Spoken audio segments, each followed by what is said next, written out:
Open burning has been occurring at the 4,000-acre Radford arsenal since 1940. Currently, thousands of pounds of waste are burned there. Open burning occurs when waste is burned in the open air and the emissions mix freely with the surrounding atmosphere. Materials burned include toxic substances such as lead and other heavy metals. Also, nitrates are released into the New River. The arsenal generated the most pollution of any site in Virginia by a wide margin in 2014, at about 9 million pounds of waste as shown, with about 800,000 pounds of that in air pollution. It supplies what they call America's war fighters with propellants, energetics, and munitions. Locally, it means jobs. The plant is the second largest employer in the county, the 9th in the New River Valley. Because of the nature of its work, it's protected by the highest levels of national security.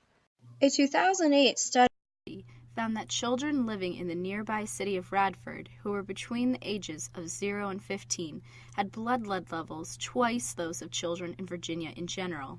Very low levels of lead exposure over time can impact a child's IQ, development, and academic achievement.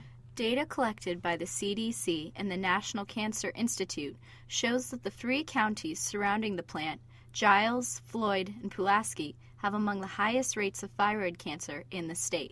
Controversies arise due to the 2008 blood lead study and the 2012 thyroid cancer report.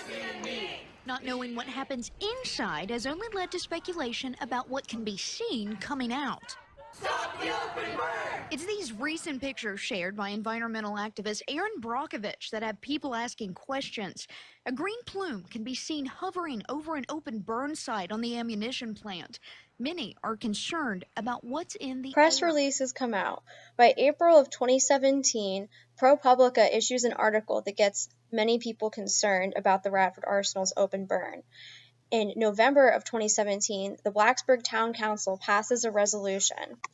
This led to a meeting between the Arsenal and the Town Council of Blacksburg. We've kind of promised each other to open the communication chains. They're going to try to attend our community meetings. We'll try to work through some of their meetings as well. I spoke with concerned citizen and former school board member Phyllis to ask her about her thoughts on the Radford Arsenal. In your opinion, does this override some of our community concerns about health and environmental impacts? The fact that this is a military site and they work for our national security. I think if it's a military site and it's our tax dollars paying for it, they should be concerned about the people of this country and the environment. And it is harming our environment from my perspective and knowledge. In order to evaluate the ethical ramifications of the Radford Arsenal's policies, the real question is, what risks does the arsenal pose to the community and at what cost? Due to community concern, an analysis of soil samples and cows' blood lead levels was conducted. Sample sites included Kentland Farms and the larger Blacksburg and Radford area. Arsenic soil levels were found to be lower than the recommended level for remediation. Soil lead levels were found to be lower than the recommendations for remediation, and lower than those levels found in urban areas. 2 out of 15 cows in the study were found to have lead in their blood. The study concluded there were low levels of heavy metals in the soil as well as in the cow's blood at Kentland Farms. I have been working on the Radford Army ammunition plant, looking at air pollutant concentrations around there.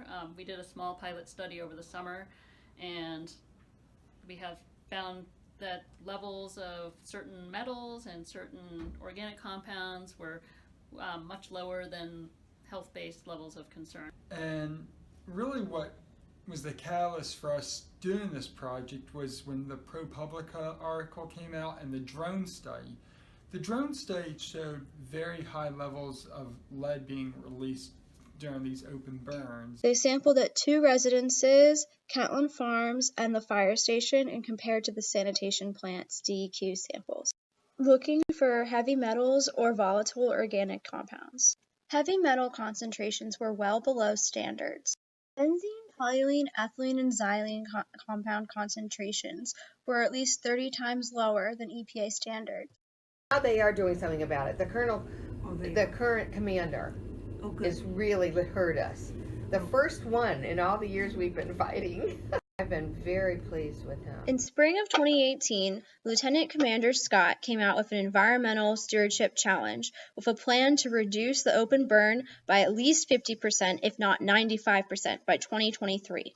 While I can't say whether the arsenal poses a risk to the community, I can say that now there is ethical stakeholder engagement taking place, and that the arsenal, independent scientists, and the community are coming together to try and assess these risks.